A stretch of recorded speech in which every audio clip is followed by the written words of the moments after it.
Do you think both sides of United States politics are equally as committed to AUKUS? Do you think Australians can rest assured that this will go through, that we will have nuclear-powered submarines, irrespective of whoever's in power?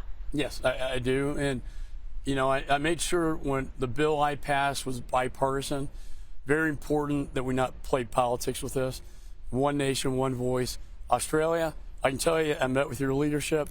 From the top down, everyone is strongly supportive. That was exciting to see.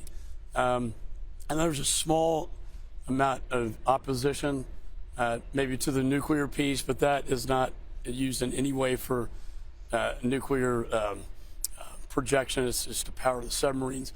And this will project power and strength to China. And what's happening in Darwin was really interesting and important to me. You were just in Darwin this week. To see the rotational forces of our U.S. Marines that rotate in and out, our Ospreys, to see our other allied nations coming through Darwin. Darwin is sort of the ground, or the sort of the epicenter of the organization of projecting power through the South China Sea to China. And, you know, getting these alliances there sends a very strong message to Chairman Xi that the risk outweighs the reward. How soon do you think we'll have nuclear-powered submarines in Australia? Well, I think you're going to see rotations soon. In fact, the certification on Pillar 2, which is the innovation and technology, will come out in the States probably later today, and you'll hear about it here tomorrow. What do you mean rotations? Subs, U.S.-class subs that will rotate through Perth and other ports in Australia. As a show of strength to China? Showing of force. And they'll be nuclear-powered submarines? Correct, yeah. That's incredible. So when are you expecting that to begin? Well, we've been waiting for the certification process. Your Parliament, the Australian Parliament, was required to pass export control laws, which they did. I was very proud of them. And now we can begin, because, you know, when I meet with the intelligence community, this thing, AUKUS, this alliance between the United States, UK, and Australia, is probably the thing that keeps Chairman Xi up the most at night. It's the thing he worries about. It's the thing that really scares him. And when you have that, you have deterrence. And if you have deterrence, you don't have war. And you're confident Donald Trump would be committed to AUKUS should he become president again? I do. You know, the whole idea started with Secretary Pompeo. I talked to Mike Pompeo. He talked to your Director of National Intelligence about this idea.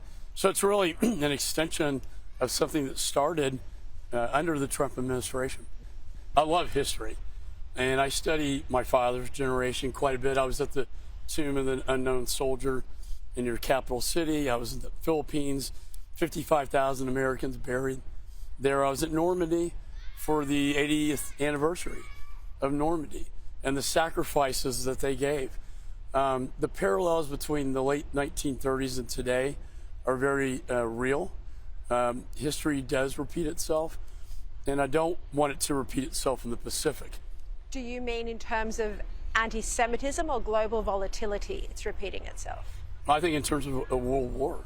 You know, we haven't seen a threat to Europe this size since World War II.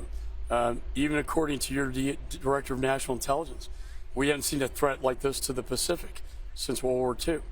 And now we have the Middle East on fire with the Ayatollah. And Iran is clearly emboldened. Oh, 100%. Because of Afghanistan, because of the failures to put sanctions on China, who have revitalized the Russian military, when they see weakness, our enemies become empowered, and they feel emboldened right now. And that's why President Xi is being so aggressive. He's emboldened. I asked President Marcos in the Philippines, why do you think he's doing this? Because he feels emboldened now. And it's because we're not projecting power and strength, rather weakness. And historically, Chamberlain did this with Hitler. Hitler laughed at him, said it wasn't worth the paper it was written on. Churchill came in, appeasement doesn't work. Churchill projected power. Churchill told my president at that time, Roosevelt, that it was the unnecessary war because it could have been prevented earlier on. That's why I'm here, to provide deterrence to Communist China. Do you think that the $6 billion that the US gave Iran as part of that nuclear deal shortly before October 7 was part of the problem? Oh, I think, these hostage, I love seeing hostages come home, but these are some of the worst negotiations. Even the one with Russia, Brittany Griner, the basketball player, traded for the Merchant of Death, from Russia.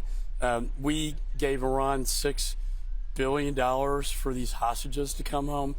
In addition, we were not enforcing the energy sanctions, which was funding all these terror operations in the Middle East, almost to $100 billion.